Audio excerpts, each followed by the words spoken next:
April the 19th, the 55th day of Russian full-scale war against Ukraine. The occupiers continue to terrorize civilians in Kharkiv and destroy the city's infrastructure.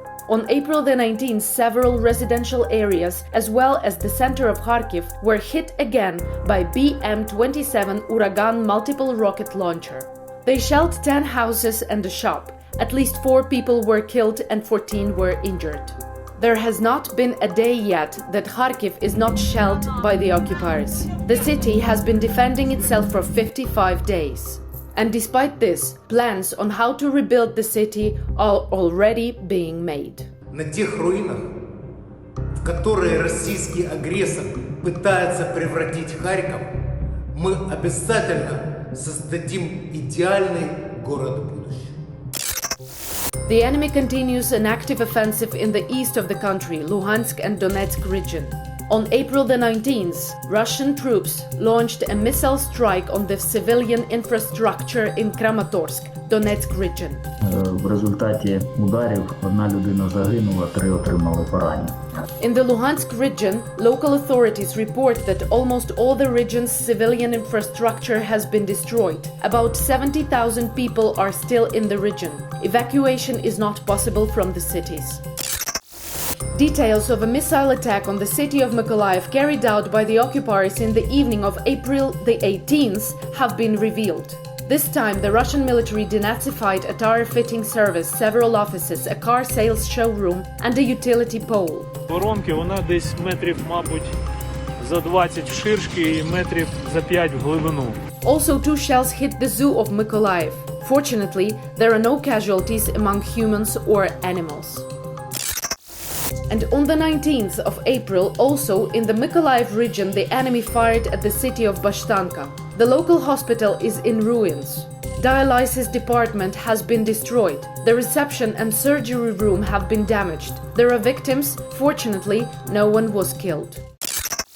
Due to the war, almost 6 million Ukrainians are forced to seek access to the drinking water every day.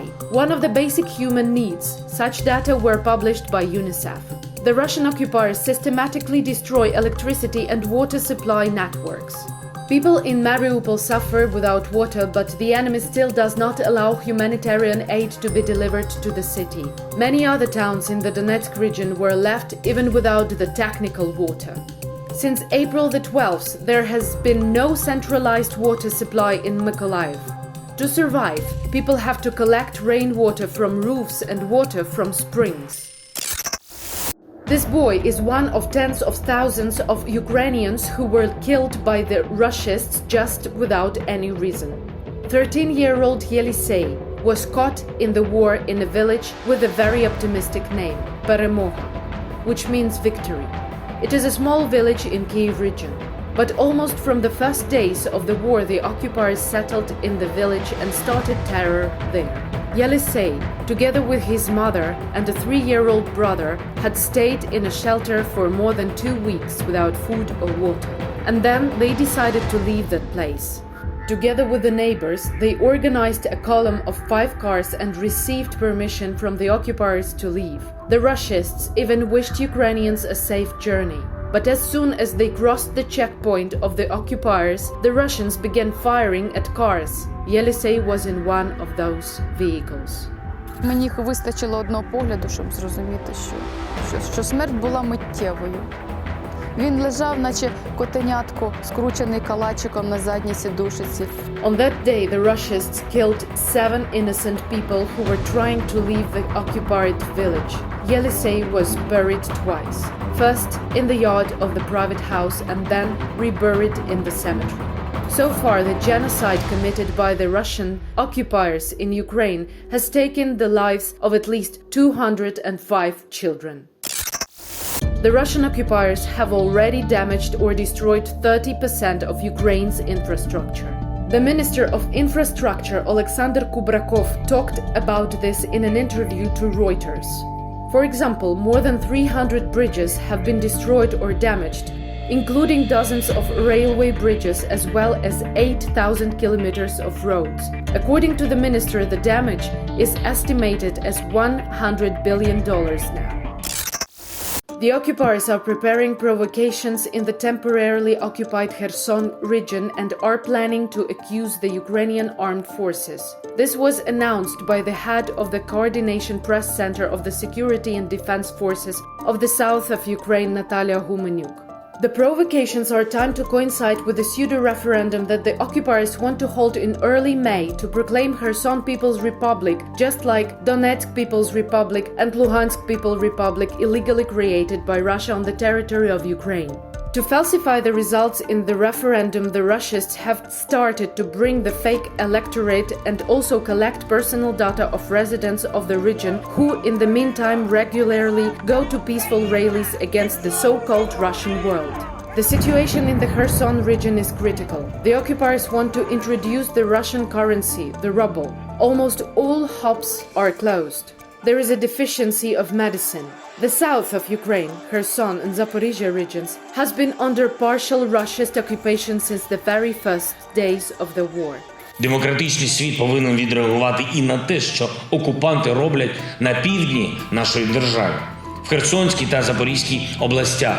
Там будують катівні, викрадають представників місцевої влади та усіх, кого вважають помітними для місцевих громад, шантажують вчителів, крадуть гроші, направлені на виплату пенсій, блокують та крадуть гуманітарну допомогу, доводять людей до голоду. In Mariupol, the enemy wants to raze the Azovstal steel plant to the ground. Anti-tank bombs are being dropped on its buildings. That's where the defenders of the city are now based and hold the defense. Also, there are about 1,000 women, children and the elderly people there hiding in the bunker. The Security Service of Ukraine intercepted a telephone conversation of one of the invaders. The Rostov commander, who has 4 kilometers from the Azovstal plant, described the situation in Mariupol to his wife. Ждем тут сюрпризы от России. Какие? 3-тонные с неба. Кидать? Да. Ой, япона мать. Знаешь, какой там это будет взрыв, какой это все Там будет? будет писец просто. Сказали сравнять все с землей. The situation in Mariupol remains catastrophic. Pretending to help to find missing relatives, the occupiers are gathering information to filter out the population left in the city. 4 filtration camps have been set up around the city. Citizens are kept there before deportation to Russia. According to the advisor to the mayor Petro Andrushenko, on April the 18th, one day only, the enemy kidnapped more than 550 people from Mariupol. 98 of them were children.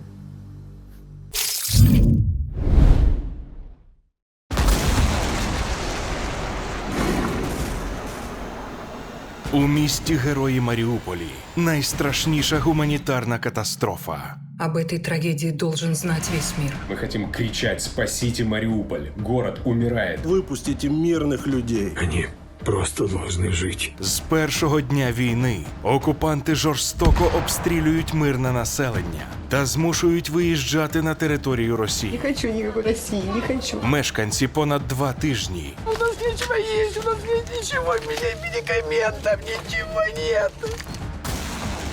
Я звертаюсь до російських військових. Весь світ вимагає. Я благаю, відкрийте гуманітарні коридори. Дайте шанс на евакуацію. Негайно відкрийте гуманітарні коридори. Зупиніть геноцид.